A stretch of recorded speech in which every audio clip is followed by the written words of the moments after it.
विवेक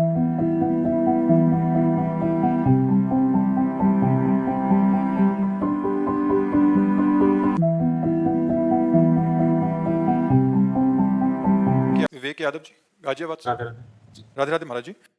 महाराज जी, परीक्षा में कुछ असफलताओं के बाद मन व्यथित रहता है। एक तरफ लगता है कि मैं कहीं अपने साथियों से पीछे छूटता जा रहा हूं, दूसरी तरफ लगता है अगर सफल नहीं हुआ तो मेरा क्या होगा। महाराज जी, ऐसे में महाराज जी मेरा मार्गदर्शन करें। हाँ बिल्कुल, ये नई अवस्था में ये सोच तो होती है।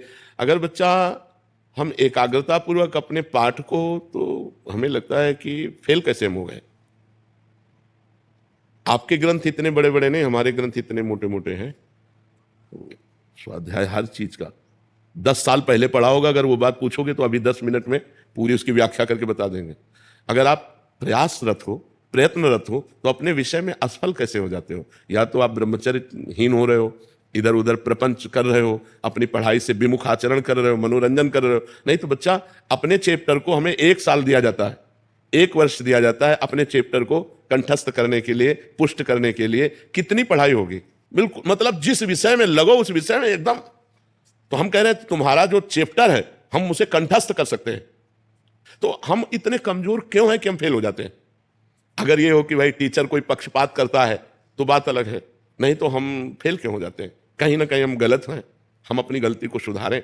और असफलता मिलना सफलता का एक प्रतीक है कि हमें और जोश आना चाहिए। आप जीवन में कभी असफल नहीं होंगे। रात दिन पढ़ाई करो, ब्रह्मचर्य से रहो, भगवान का नाम जप करो, माता पिता की आराधना करो। कौन सी उन्नति जो तुम्हारे चरण न चूम ले, कौन सी उन्नति जो चरण चूम ले। इसलिए हमें तो लगता है कि हम अपने धर्म ग्रंथों को ऐसे याद किए हैं जैसे काका गागा नहीं याद किया जाता, ऐसे याद। उठते बैठते चलते फिरते जो पद है, पूरी 84 जी, पूरा सुधानिधि जी, पूरी सेवकवाणी, पूरी स्फुटवाणी, उसे जिस विषय में लगे तो अपने विषय में लगे, जिस विषय में लगे तो एकदम लगे। तो आप फेल कैसे हो गए। अपने विषय का ज्ञान आपको क्यों नहीं है।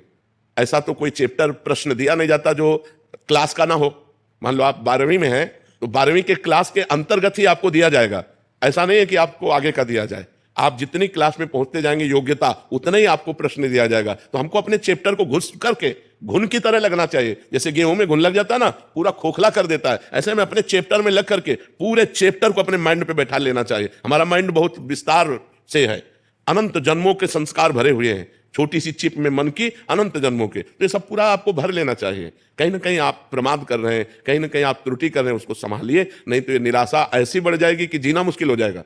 बच्चे अभी बच्चे हैं ना, अब जैसे देखा कि जैसे इन्होंने कहा हमारे दोस्त सफल हो रहे हैं, तो दोस्तों के सामने नीचा, घर परिवार में जाने पर कि यार हमने यार इतने रुपए लगाए और तुम फेल हो गए, यार ठीक नहीं है। अब वो अंदर से इतना घुट जाता है कि उसे एक रास्ता दिखाई देता है।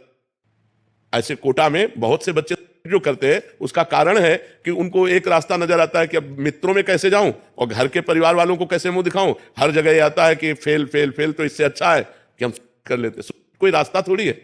आप भूत प्रेत बनोगे, फिर नाना प्रकार के और दुख भोगोगे। हमें चाहिए कि हम अपनी गलतियों का सुधार करें। मोबाइल में रील देखने में समय बर्बाद ना करें, गेम देखने में बर्बाद ना करें, गर्लफ्रेंड बॉयफ्रेंड वाली झंझट में ना पड़े, इस प्रपंच में ना फंसे। अगर आप सही से चलो और ब्रह्मचर्य धारण करो, तो ब्रह्मचर्य में इतनी सामर्थ्य है कि सब कुछ याद हो सकता है बच्चा, सब कुछ याद हो सकता है। तो आप निराश मत हो, संयम में चलो और आगे उन्नति को प्राप्त हो। ऐसा नहीं कि बराबर अवनति हार ही हाथ लगेगी, ऐसा नहीं है। आप प्रयासरत रहो, ठीक है।